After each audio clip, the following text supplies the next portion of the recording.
Hi guys, welcome to another video. I'm Nico, and if you haven't been to my channel before, then I make videos about living and traveling here in China. I've been living in China for 4 years now, and if you've watched my videos, then you'll know I think life here is pretty great. But if you're moving to a new country, then it can be hard. I'm not going to lie, especially one as mysterious as China. So in this video, I'm going to tell you 15 things I wish I'd known before moving to China.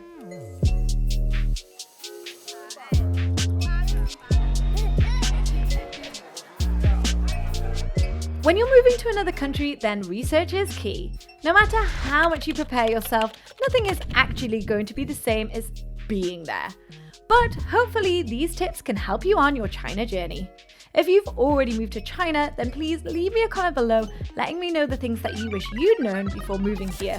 Let's help each other out. And whilst you're down there, hit that like button and the subscribe button. Let's get started. When we first came, we packed for every scenario. We didn't know what China would or wouldn't have. We packed clothes for every season, a year's supply of toiletries, and some sweets and chocolate. But that didn't last very long, unfortunately. But in hindsight, we didn't need to. China isn't another planet. Of course it's going to have these things. Unless you're moving to rural China, of course, but chances are you're probably moving to a city, which means it's going to have Western shops, Western food, and imported goods. And if it doesn't, then Taobao has everything. When I came to China, I came to teach, like most foreigners moving abroad, and I absolutely loved it. But what I didn't realize is how many other opportunities there are here in China. Now, I don't teach anymore, but I still work for an education company, and if you want to learn more about it, then you can check out this video. I also know a lot of other people that have made transitions into different jobs. But if you're not already in China, these aren't so easy to find. So it's something to bear in mind that you might come as a teacher, but leave as something else. Working in China can be very different to what you're used to back home. This may seem obvious, but companies run differently here. People often work long hours and sometimes on the weekend, and this might be expected of you too.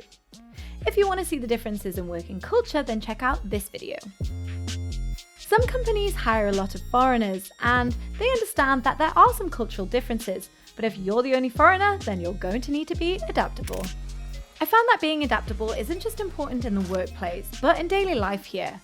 Sometimes things can change like that, and you just have to deal with it. I'm a pretty intense planner, so when things don't go as planned, it can be pretty frustrating. But over the years, the more this has happened, I've learned to go with the flow and find a solution instead.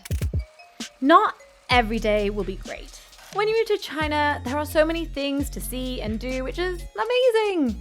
But it can also be hard. Some days will just get on top of you. Nothing will go right. You feel frustrated because you can't fully communicate with people.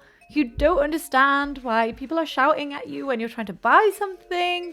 You feel alone in this little China bubble on the other side of the world. Let me tell you, that is totally normal. It's okay to feel overwhelmed, and you're not alone.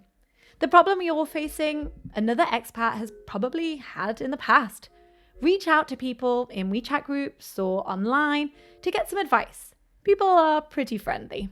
The next day, you'll go out and you'll meet a cute auntie or a little kid who wants to practice their English, and you'll realize that you were just having a bad day.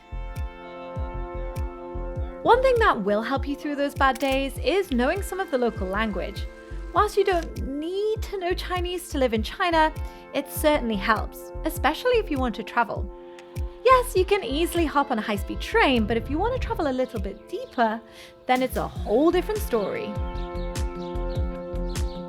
Knowing a few basic phrases will allow you to navigate public transport with ease, meaning you can ditch the tour groups and travel independently to some really cool places.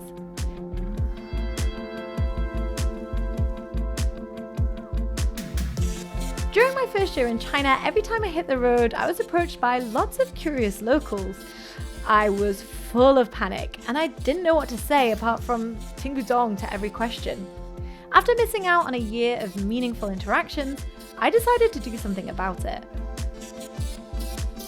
I tried lots of different methods, but nothing really worked for me. I'm a visual learner, so dry textbooks and text-heavy apps just wouldn't cut it. Recently, however, I've been learning with an app called Rosetta Stone, who were kind enough to sponsor this video. When I signed up, they asked me my goals so that I could focus on learning the vocabulary that would help me travel with more confidence and make better videos for you guys. They gave me a learning plan with daily goals and short lessons, supplemented with stories, videos, and lectures. So now, I don't have an excuse to miss my daily dose of Chinese. 他们在咖啡馆工作。 You can spend as long or as little time as you want on the app, and you can pause the lessons. So if you have to change metros or join a Zoom meeting, you can pick back up exactly where you left off. This means whenever you have a spare 5 minutes, you can learn some new phrases. But I know what you're thinking. One of the hardest things about learning languages is the pronunciation.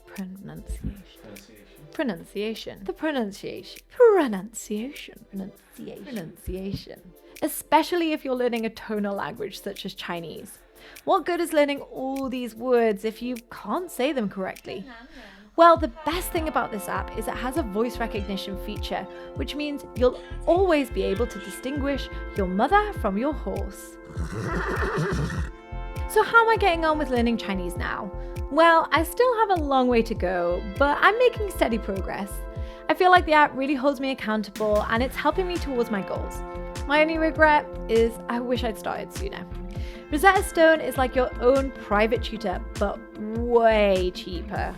If you fancy trying it, then they've given me this crazy discount to share with you guys. If you click on the link below, then for just $179, you'll get a lifetime subscription to all of the languages on the app. This means you'll never have to spend another penny on learning languages again. How amazing is that? Anyway, I'm off on my travels soon and I can't wait to put my newfound vocabulary into practice.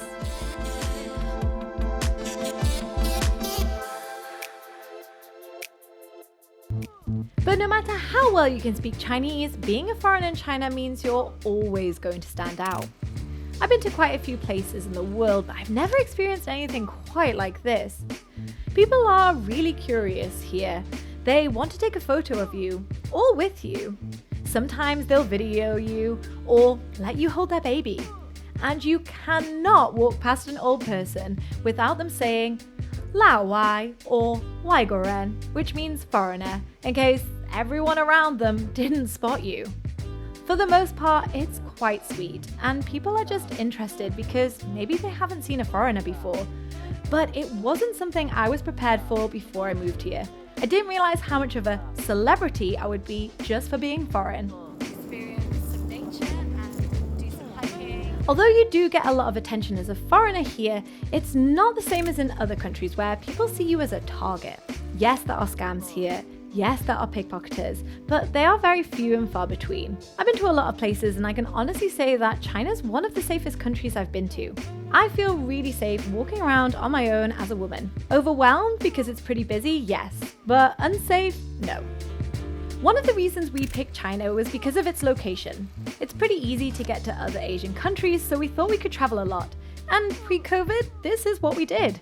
But what I didn't realize was just how diverse China is itself. If you go north, south, east, west, there are so many different things to see. Different cultures, traditions, and landscapes. But most importantly is, of course, the food. China has so many different regions which have their own dishes, ingredients, and cooking methods. I had no idea. If I had, then I'd probably have come sooner. Be prepared to try flavors, textures, and spices that your tongue's never experienced before.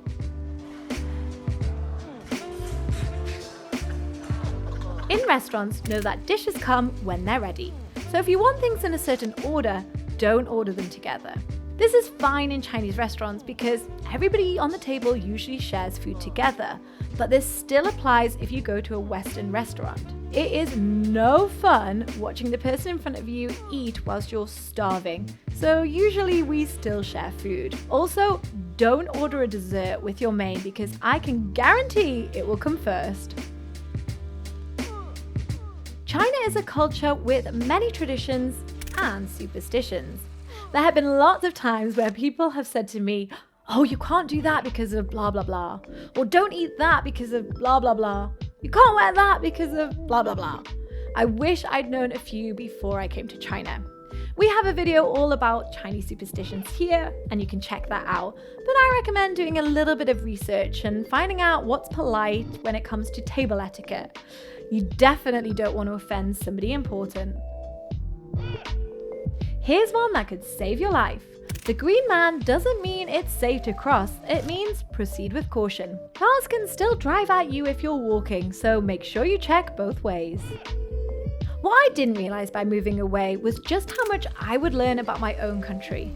I found it really interesting to speak to Chinese people that have lived in the UK and hear their stories and understand their perspective on my culture. It's made me miss the UK though, and want to travel it a lot more, which I was never really interested in before. Which brings me to my last point. It's hard to leave. We said we were going to stay for 1 year, and then it turned into 2 years, and now it's 4 years, and with every year it just gets that little bit harder to leave. When you come, be prepared that you might be here for the long haul. China is great because there's so many things to do. You're constantly learning, there's so many places to travel, the wages are pretty good, and you can live quite comfortably here, which makes the thought of going home even more of a risk than moving here in the first place. But that's just my opinion, and maybe you won't love China as much as I do. Okay, so there you have it. I hope you found this video useful. If you did, then feel free to share it. Click the link below to check out Rosetta Stone and save yourself a hefty discount. It will make your time in China a little bit more enjoyable. I'll see you next time.